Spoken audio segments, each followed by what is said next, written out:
everybody. Welcome back to yet another episode of the Online Church Blueprint. I am one of your hosts, Andy, and I'm going to be joined by Mark Lutz in just a few minutes. And actually, fair warning for this episode, I was in the studio at Bay Hope Church, so the audio is going to be a little bit different than usual.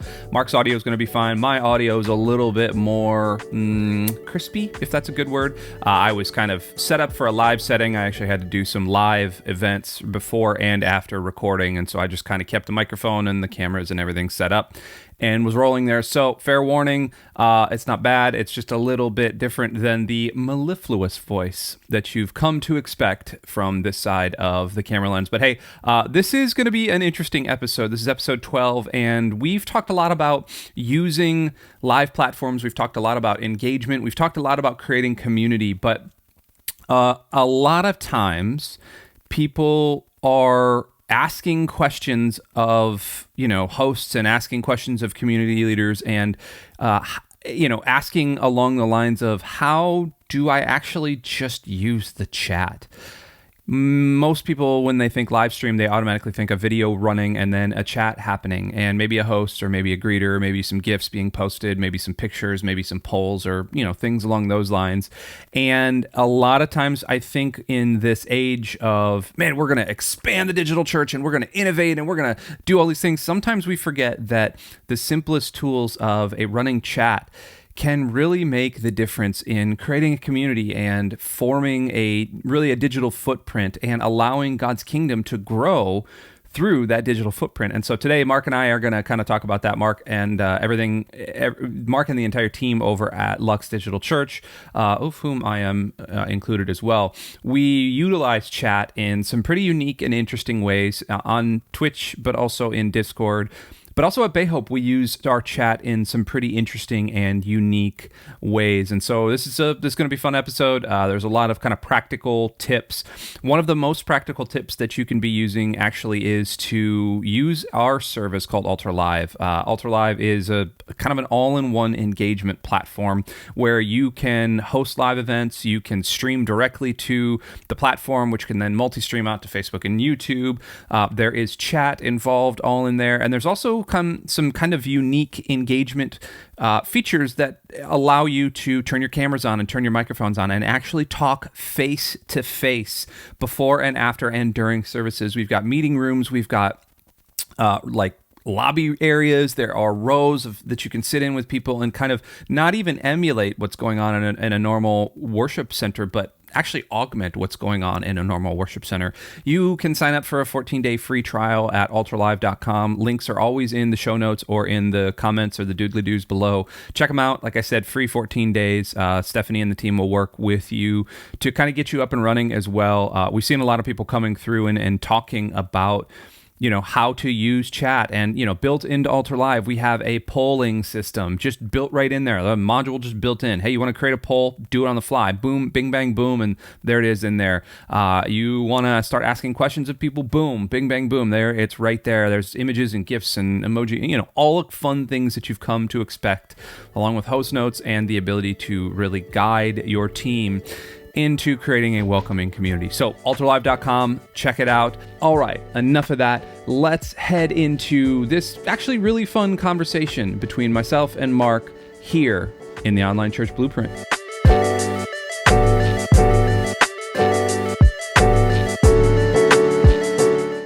right, ready? And goodness, 3, 2, 15, 4, 1, here we go.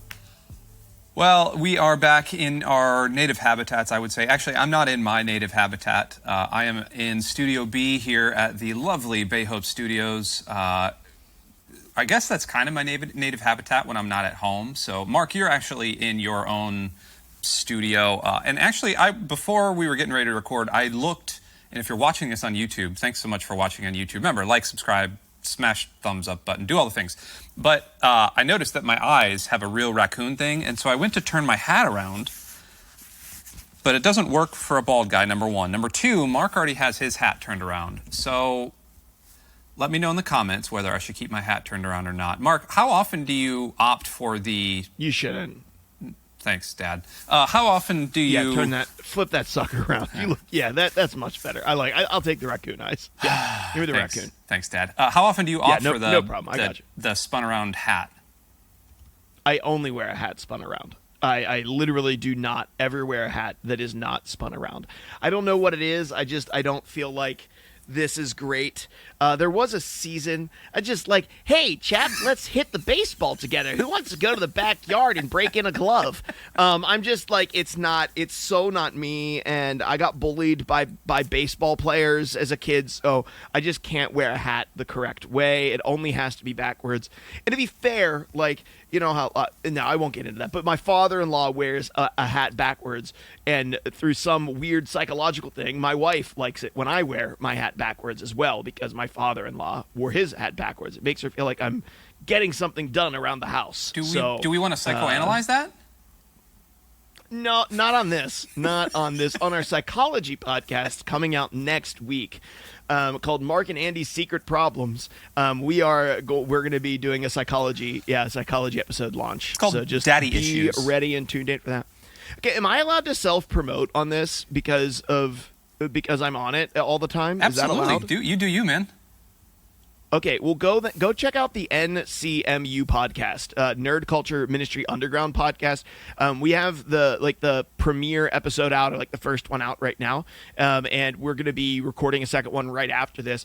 But this is a spinoff of the Digital Church Network podcast, or Digital Church... the Church Digital podcast that I was on for season 4, and we spun off, and we're doing a whole show that is dedicated to nerd culture ministry, and what people are doing in the gaming community. So that first episode is out with me and Pastor Savage, and the one with me, Savage, and Dustin will be out like later in May. So check that out. What are you guys talking about today?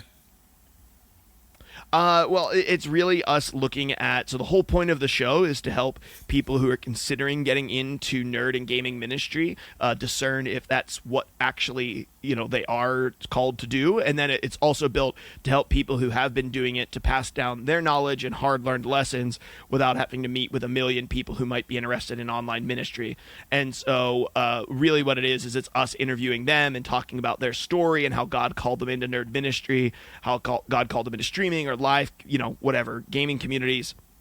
And then it's them also just sharing, hey, like these are some of the essential things that I learned or the stuff I wish I would have known whenever I got started. And so that each episode is literally just going to be an interview after the pilot episode that came out. Check that out in the comments below or in the show notes if you are listening on this. So actually, that's a cool little segue about the topic that we're going to be diving into today. Part of what we do here in digital church and digital spaces is that we engage with people, we create community, we create spaces that people can play around in and hang around in, ultimately get ministered to in the digital church space. But I think a lot of times people think of digital church as just that thing that happens when Sunday morning is going and your live stream is up. And that's not what it is at all. There's actually some really kind of calculated things that people do in areas like chat boxes and in areas like comment sections and in places that we can actually talk to people. Because most people, I don't know if you knew this, but most people are never going to turn on a camera, never going to turn on a microphone to actually talk with you. Altar Live is a great place to do that, and we've been seeing more and more people kind of turn on their cameras and get on their laptops and get on their phones. But by and large, unless you're using Altar Live, which go and use it, free 14-day trial, link below, the average person is barely even going to type into the chat box. And so today, Mark, being the digital aficionado that he is, and if you go to luxdigitalchurch.com or youtube.com/luxdigitalchurch, you will see some shorts of Mark's wife, Jen, telling Mark to slow down on reading some of these names that are popping through in Twitch chat. Mark, when you approach utilizing chat, when you approach kind of reading off chat during a live stream or a live service, what are the key things that you're looking for, first off? Well, that's a really good question. I don't know if there's key things that I'm looking for. I mean, obviously, there's a skill set that's associated with it. You have to actually develop, right? Like most people, it doesn't just come naturally to them to be able to stay concentrated on what you're talking about and read simultaneously. and to be able to kind of catch chat. And there's times whenever I'm acknowledging a lot of chat, and there's times where I'm completely missing it. There's times where I just need to pause and like literally read it out loud. But I think the big difference here is because of most people that are going to be listening to this, their issue is not, oh my gosh, there's so many people talking, I can't keep up with it, which is our issue, right? Like last night we did church, and I mean, there just came to a point where there was like so much information coming through our chat, even with just 50 people in chat, right? And in this case, we're talking a fraction of the people that many churches have. I attended an online church not that long ago, and there's about 140 of us who are in the YouTube live watching. And I think, not counting, like if we discount the host's comments, right, I think there was a grand total throughout the entire service of 5 comments, and 3 of them were me saying, hello, my name's Mark, I'm from Pittsburgh, glad to be with you today. And so, like, the amount of comments that I think the average online church and average online pastor are dealing with, they're dealing with a very opposite issue. Like, how do we get people to actually engage? And I think that is probably the more interesting conversation than like practically how do you read and think simultaneously? Because that's just practice, right? That's just practice. The problem is for a lot of pastors, I think, is that they literally can't do it because they have no access to see the chat, right? I think the number one key for chat engagement is that the person on camera has to be able to engage with the chat. I think that most churches just think it's enough to have an online host who says hello to people, this disembodied text that says hello to people, and then everyone will just be content engaging while watching church happen. But that's not the case. Like, people don't engage with that. When people come and watch, they want to engage with you who are on the other side of the camera, right? That's what they want to do. And if you do not believe me, go to twitch.tv and just click on any streamer with like 100 or 200 or 1,000 plus people, and you will see a rapid flowing chat and somebody who engages constantly. So I think the number one issue is that most pastors, most worship leaders, most whoever literally can't even see what's being said. So they have no way to engage with it in a way that's genuine. You preempted my next question, so thanks for that. I didn't actually even send you a rundown there, so congrats, buddy. You're on the same wavelength as me. The common problem that digital spaces and digital churches have is that, you're right, it is the host, it's the greeter, it's the online pastor, whoever, like, hey, where's everybody logging in from? And then radio silence. And then they'll post up the notes from the sermon and nobody will engage. Maybe somebody will say amen or something along those lines. So off the top of your head, there's a button to click if you want to raise your hand. Yeah. Yeah, exactly. What are a couple quick tips, quick hits that you can really do to draw engagement out of people who don't necessarily want to type? Oh, no, I think that's a really good question. And so some of the ways that we have done this is like just pure acknowledgement, right? And so every week I say hello to virtually every name that comes into chat, right? And so if we see it's like, hey, Janny, hey, Stormbrave, hey, Templar, hey, and I'm just firing out names, and I will go through 40 or 50 names in a minute or two, where I'm just saying hello to tons of people and just welcoming them into church. People genuinely want to see their name read. Like, they want to hear you say their name. And so I think that is probably one of the primary engagement drivers in terms of getting people to participate in chat, is when you can start recognizing names. Like, let's just say you go live, right, and Sue comes into your stream. And Sue comes in every week. And Sue says, hi, everybody. Glad to be at church. And your host says, welcome, Sue. We're so glad to have you. And then you on screen say, hey, Sue, it's good to see you. Thanks for coming to church today. Well, now Tom is like, oh, maybe I should get my phone out and say hello. The pastor said hello to Sue. Maybe y'all say hello to him as well. And suddenly the other people who are watching are also starting to feel like, oh, maybe it would also be a good idea if I, jumped in and got a chance to interact. And then I think, one of the other things that has helped us is we use something called Question of the Day, which basically every single week we ask a question and then people answer that question.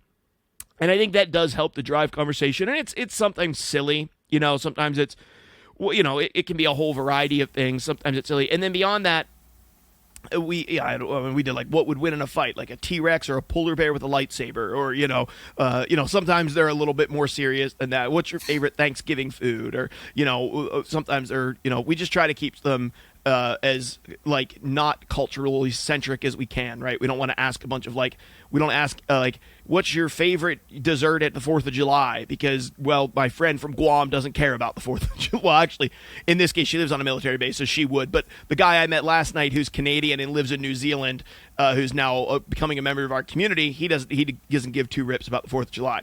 And so, you know, I think that keeping that in mind.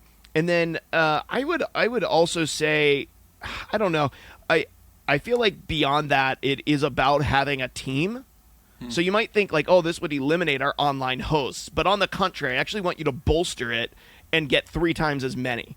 Because we have a dream team, and our entire dream team comes into chat. And so it's a lot more exciting to engage in chat when you see 15 or 20 people saying hello and jumping in, then everyone wants to jump in and say hello, right? And so it's not enough to have the host just say, hi, everybody, welcome to church. What if you had 15 hosts who all were in there from your team, who are all saying hello in the chat? What if you just recruited people to engage? Because engagement brings about engagement. So I think that would help as well. My tip for people that are doing that, and for people that are really trying to engage with a team, is that in places like Church Online Platform or even Altar Live, you can change the badge that says host or greeter or moderator or something like that. Do that. Have one person that is your host or your online whatever, and then you may just effectively want to get rid of badges, or you want to change something to contributor or top contributor or something along those lines that's less churchy and less kind of over the top admin, that really makes it, somebody new stops by your stream or stops by your service, and they just see host chat, online pastor, host chat.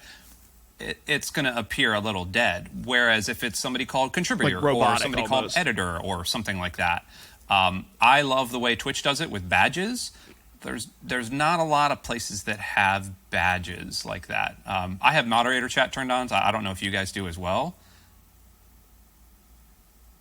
I mean, yes and no. If I'm on my phone, there's no moderator chat from phone. So we can see a moderator chat from the computer, but I can't see moderator chat. So what we have is, like, I literally have my phone pulled up with a stream on it, but then I also, below each of our cameras in the studio, is a small TV. It's like, I don't know, 24 and 18 inch. It's a small TV. It's like a $100 TV, right? We bought these cheap little TVs, and then we threw on like these little TV stands, right, that we can move them around the room, and we put them directly below our cameras, and that is where I'm reading chat from. So I'm constantly seeing it, which I think does get into like the importance in your online space of having dedicated people who are paying attention to the chat. Like, your online people are going to know they are second-rate citizens before your additional campuses, right? Like that, like it's just automatic, right? They don't feel part of it.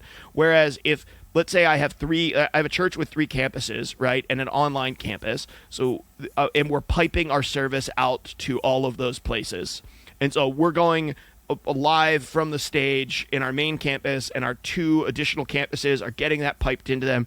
And then so is our online campus. Well, the people who walked in at your 2 satellite campuses are going to feel welcomed by the greeters, and they're going to feel embraced by your campus pastor and your local team at those campuses. And then they're going to get in, they're going to watch you on the screen, and maybe they're going to watch worship on the screen. But they've got all of these other elements to help them really feel at home and feel like this is here for them, right? Yeah, they're watching worship and they're watching the message, but everything else is the case. But if you have somebody who's coming in from home and they're just, they're sitting in their underwear on their couch and they got their laptop open and they're listening into you, and they see someone like an online host says hello, and then they watch the whole service online, they're always going to feel like they're getting a picture into what's going on, because there's no one who's really there for them, right? They didn't have any of that experience of walking into your campus and grabbing a coffee and catching up with their small group member, right? None of that stuff happened on their way in, and so that stuff has to happen live from the screen, which is why it is my personal opinion that when I think churches just naturally, when they went to online, they were like, oh yeah, we already do virtual sort of like video conference campuses. That would be really easy. We can just do that on the internet, like all of the infrastructure is already there. And I think that was the wrong call. I actually think that like video campuses are substantially worse digitally than they are physically. And so I think you actually need a physical teaching pastor that is dedicated, a campus and teaching pastor that's dedicated to your online space. And I think it's actually more important that they teach themselves than it would be to have like a video piped in to an off-campus video venue. So as you're thinking about your digital campus, like be considering a change in strategy from what you're doing in your multi-campus strategy already. Do you feel like that would upset the balance of people? Let me back up there. There's a prevailing notion in churches right now that most churches want to get people back in the door, and so they don't actually want to bolster and embolden everything that's happening in the chat. How then do you go before your leadership? Let's say me as digital pastor Andy goes to a leadership, and this is not Bayhope. Bayhope is extremely supportive, but let's say they were not supportive of developing a digital medium using a chat or whatever. How would I go to my leadership and say, hey, look, we need to rethink strategy? What would be kind of the key that I would be taking to them? Well, that's a really good question. I think one of the main keys is to help leadership realize that digital doesn't cannibalize physical. It reaches a different person. And the people that you're attempting to reach in digital space very frequently cannot come to your buildings physically. Like the digital people are people who are living states away or are disabled or anxiety prevents them from getting in through your doors or whatever have you. And so I think helping leadership to realize that what you're doing as the digital campus director or pastor isn't a threat to what they're doing physically. It's really interesting because we come out of this COVID world, and in some ways, COVID really sprung the digital space forward in the church world. And in some ways, it's taken us a step back in the fact that it's just like, well, now we just think that digital is only about consumption and convenience, and that's the only reason that people are on it, which is the case for some people who went to online during COVID and haven't decided to come back to the church yet. But that isn't necessarily the case with a lot of other people who are more digital natives who actually, want to be involved in a digital campus and in digital spaces. And so in some ways it has moved us forward. In some ways it's kind of taken us back because people's core assumptions right now about digital space and the people who are in it are oftentimes wrong.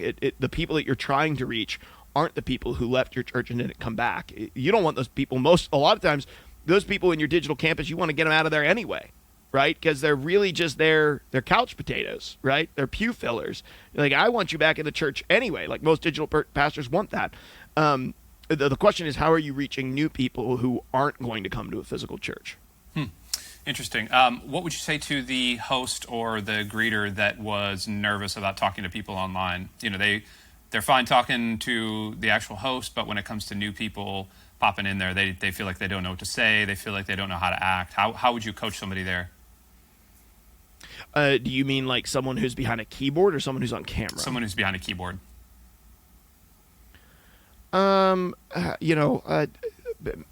Maybe you got the wrong person. I don't know. Like, if you got a person who's supposed to be a greeter who's like, I'm nervous about typing to people to make them feel welcome, then maybe this is your IT guy and not your greeter. It's kind of like, I feel like we flung a bunch of people into roles in online because we were just like, oh, you like the internet? Yep. You'll be great at the internet. Go do the internet. Yep. And those people didn't even have the gifting for doing what you've asked them to do. And so I think that there are some really great greeters out there, like digital hosts that are behind the keyboard and really make people feel welcome and kind of spur that conversation on and get it moving and encourage people to dive in. But they really get the opportunity, like every person who's doing that at Lux, like they really get the opportunity to work off of me and my wife. Right? They're not doing it alone. They're not conjuring it. They're sort of like they're building off of the narrative that we are creating through pre-service. And so as people are, being welcomed by us, they're also prompted to welcome those people. As we're responding to funny comments that are in the chat, they're also able to respond to those funny comments in the chat. So it feels like we're all in that general conversation together versus them having to conjure up engagement, public engagement with people. I don't feel like we ever really have that take place. I just feel like it feels a lot more organic and natural because we can see the chat and because we are consistently engaged with the people on the other side of the screen. They're not our second thought. They're our primary people. The reason I ask is because I did some coaching for a church just yesterday, actually this entire week, but I've been helping them get their online presence set up, and they were actually relating a story to me of somebody like you just said who got thrust into, hey, you know the internet or you know how to type, go do online. And she's an older lady, and she doesn't feel comfortable talking to people, and she's in leadership at the church, and she does great, and she's really good, warm and welcoming with people, but stick her in front of a keyboard and she feels like she's got two thumbs. And they were asking me that exact question: how would you coach this lady to go and actually talk to people with keyboards? That's actually kind of where my question to you yesterday came up, like, hey, do you want to talk about this? Because one of the things that they are suffering from is not a lack of people watching and a lack of people wanting to engage. It's a lack of hosts and greeters wanting to actually type that are knowledgeable about things that are going on at the church. And so there's almost like this stigma at the church that they need to break through. And my counsel to them was, listen, you need to find people that are passionate about your mission. And so if your mission is to reach people in the online spaces, then maybe it's time to let this lady go sit in another chair in the actual worship center and find somebody that wants to type. And their question back was, well, there's nobody else. And I said, well, welcome to the burden of leadership. This is how the church world is. I also counseled them to look there definitely is somebody else. There is somebody else. They just don't know it. Exactly. Well, and my counsel back to them after they said that was, watch the people that are chatting the most in your stream. Those are going to be the people that you want to invite into your team. It doesn't matter where they are, because they're in that mindset of, well, they have to be able to come here to chat. It's like, if that person's in California, who cares? California, Florida, we have the internet.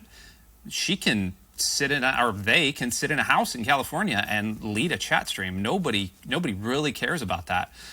So for all the pastors out there that are kind of nervous about actually talking to people or nervous getting hosts and volunteers, look at the people that are actually actively engaged in your stream right now. They're going to be the people that are best suited to helping out what your church is doing. They're going to be the ones that are going to catch fire for the vision and hopefully going to fill up that chat space just a little bit more.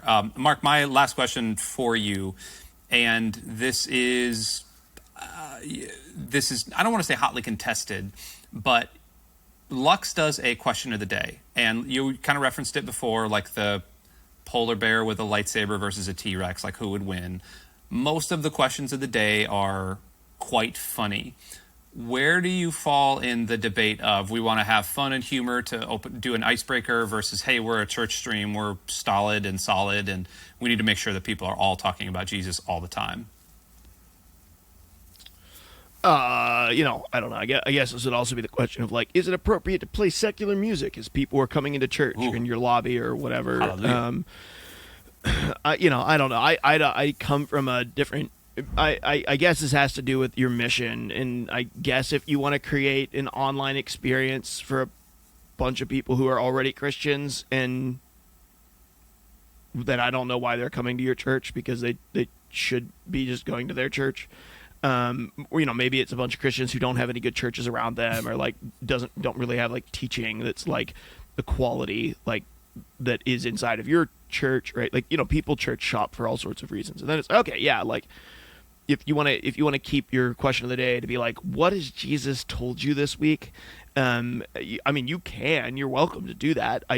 But I am leading an online church because I want to reach people that don't know Jesus, not because I want to reach a bunch of people who do know Jesus.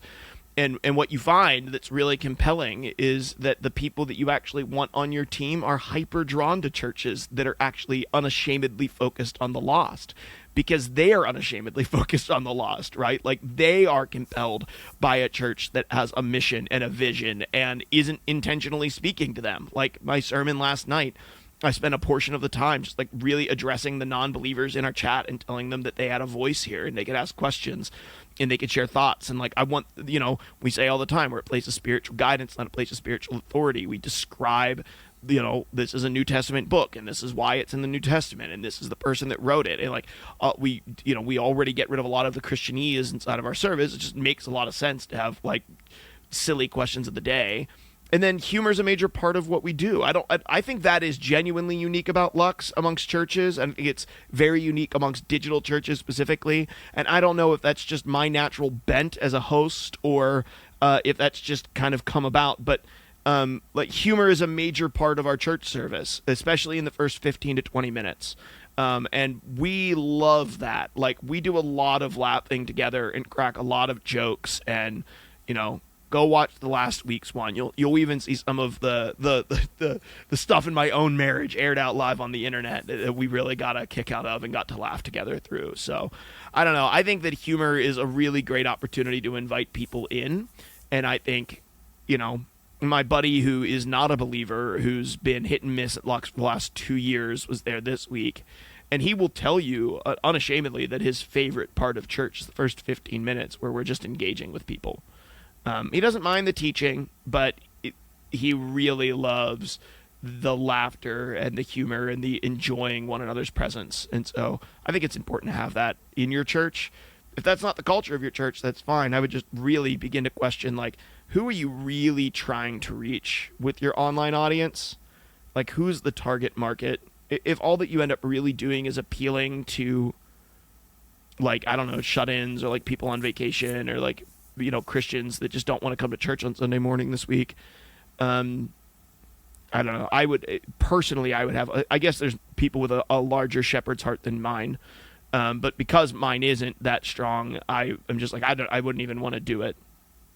Like, it's just not interesting to me, in many ways. Like, if we're going to go online, if you're going to go on an adventure and really, head out into the Wild West, like, don't head out in the Wild West trying to meet up with people that you could just meet up with back at home. Like, go to meet up with people who, are only in the Wild West.